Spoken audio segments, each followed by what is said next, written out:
விமானம் பறப்பது எப்படி? எளிய தமிழில் விளக்கம். ஒரு பெரிய இரும்பு பாகம் எப்படி வானத்தில் பறக்க முடியும் தெரியுமா? காற்று காற்றாக இருக்குமே. ஆனால் விமானம் ஏன் கீழே விழாமல் வானத்தில் ஊர்ந்தே செல்லுகிறது? இதற்கெல்லாம் பின்னால் இருக்கிறது அறிவியலின் ஆச்சரியங்கள். விமானம் என்பது பல பகுதிகளாலான ஒரு மெக்கானிக்கல் வண்டி. விமானம் என்பது ஒரு விமானம் உருவாகிறது.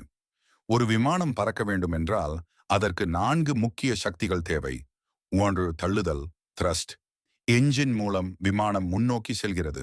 ஜெட் என்ஜின் காற்றை உறிஞ்சி அதனை வேகமாக வெளியேறச் செய்கிறது. இதுதான் விமானத்திற்கு தள்ளும் சக்தி. இரண்டாம் எதிர்ப்பு, டிராக். விமானம் முன்னே செல்லும் போது காற்று அதை எதிர்க்கும்.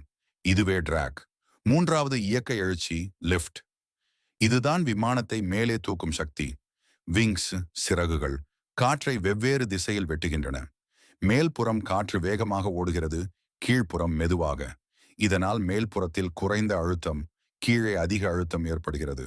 இதுதான் பெர்னூலி பிரின்சிபல். இதுதான் லிஃப்ட் உருவாக காரணம். நான்காவது இயக்க இழுத்தல், வெயிட். விமானத்தின் எடைதான் இதன் கீழே விழும் சக்தி. ஒரு விமானம் பறக்கும்போது லிஃப்ட் மேல், வெயிட் அண்ட் த்ரஸ்ட் மேல், டிராக் என்ற நிலை இருக்க வேண்டும்.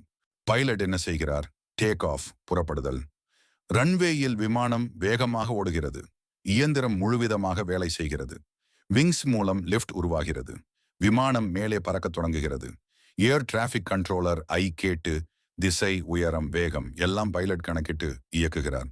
தரை இறங்கும் போது என்ன நடக்கிறது?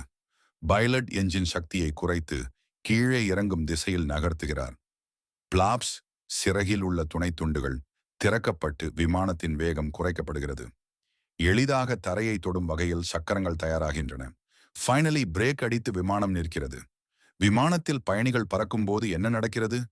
விமானம் வானத்தில் 30,000 அடி உயரத்தில் பறக்கிறது.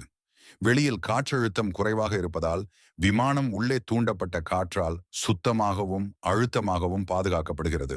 முடிவு: விமானம் என்பது சோதனை, அறிவியல், தொழில்நுட்பம் மற்றும் மனித கனவுகளின் சங்கமம். இது பறக்கும் ஒரு கருவி மட்டுமல்ல, நம் கனவுகளும் பறக்க உதவுகிறது.